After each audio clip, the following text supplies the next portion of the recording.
guys! Welcome back na naman sa aking channel, Marian TV. And this is me, Marian. Sa video ito, pag-uusapan natin kung paano natin i-transfer yung Shopee Pay Later natin to GCash.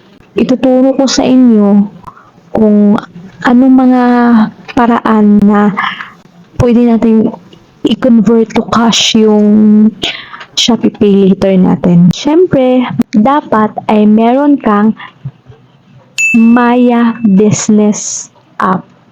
Dapat nakaregister ka muna sa Maya Business App. At take note, dapat yung number na gagamitin mo sa pag-register sa Maya Business App is hindi nakaregister dun sa isang Maya app.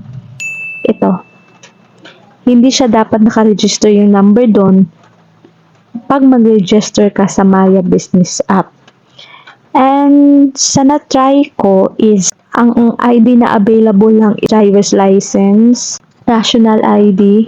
Basta yung ID na ginamit ko sa pag-register sa Maya Business App is ID ng partner ko. Pangalan niya yung Maya Business App. Hindi sa akin kasi wala akong ID, national ID, wala akong national ID, wala akong driver's license. So, yung ginamit ko is yung ID ng partner ko. Which is kahit sinong or may kakilala ka na merong valid ID na pwedeng register dun sa Maya app, pwede mo rin namang magamit yun. Pwede kang makihiram doon to scan QR code. Pero kung gusto mo talaga na meron kang sarili talagang Maya Business App na nakaregister, sarili mong ID or dun sa partner mo or sa mama mo, yung ganun. So, bago ang lahat, intro muna.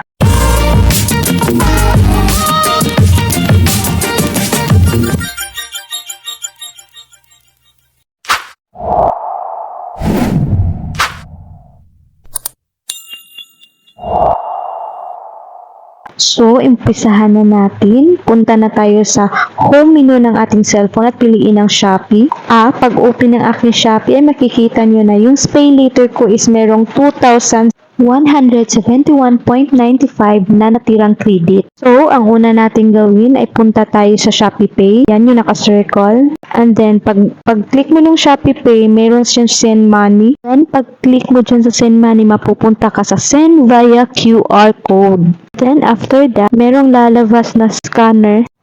Then, click mo yung naka-circle na red kung naka-save yung QR code from Maya Business App.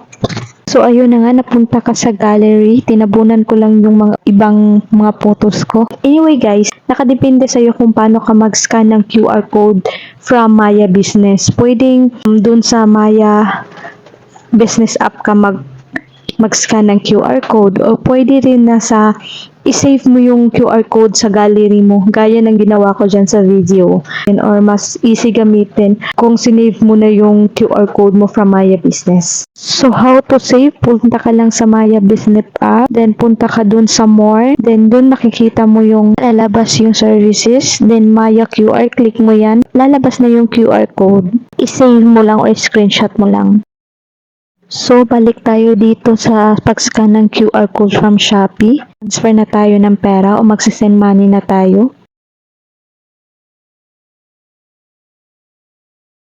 Type mo yung amount ng pera na isi-send mo from Shopee's Pay Later to Maya Business App. Then, click Next. Then, pag-click mo ng next, dalawa yung pagpipilian sa confirm payment. Pwede yung wallet balance ba yung ita-transfer mo or yung pay later mo. At doon nga, pipili ka kung ilang months mo babayaran. Click Pay Now. May nawala sa part ng video ko guys, yung sa payment, pagkatapos kong mag-pay now. Pero ito nga, ito yung proof ng payment details natin sa Shopee, sa pay later nung pag-send natin sa Maya Business App. Dito natin makikita yung mga naka-circle. Diyan nakikita na na-send siya kay Benedict Pasco, Pay Maya, then 1-2. Yan yung proof ng payment of details natin. So, ito na nga. From 2,171.95 naging 971.95 na lang siya. Nabawasan siya ng 1,2 na sinend natin dun sa Maya Business App. At ito din yung text na natanggap natin na meron na tayong na-receive na 1, 2. Yan yung na-receive natin guys. Then, click natin yung Maya Apps business natin. Try natin ding tingnan yung wallet natin kung may laman na ba talaga na 1,200 pesos. Kung totoo ba talagang na-receive natin. So, click natin yung wallet. Yung naka-circle. Then, tereng, may laman na nga na 1 to yung wallet natin na Maya Business App. Check natin ulit yung transaction kung yung 1 to na na-receive. So, ayan, money in, 1 to. So, ang gagawin natin ngayon is kung paano na tayo mag-transfer ng pera from Maya Business App to GCash. Okay? So, punta ka lang ulit dyan sa wallet. Click mo yung naka-circle na red. After mo i-click yung wallet, mapupunta ka dito sa Deposit to Bank. So, i-click mo yung Deposit to Bank, mapupunta ka dyan. Fill up mo lang yan, yung amount, like yan, 5,049.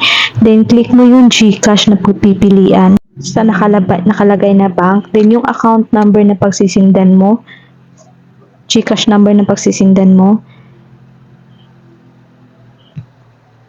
Then, yung name niya, type mo lang. Tapos, yung apelido niya.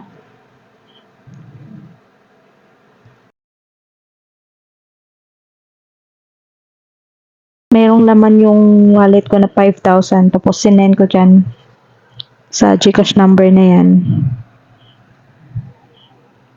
So, very easy lang talaga.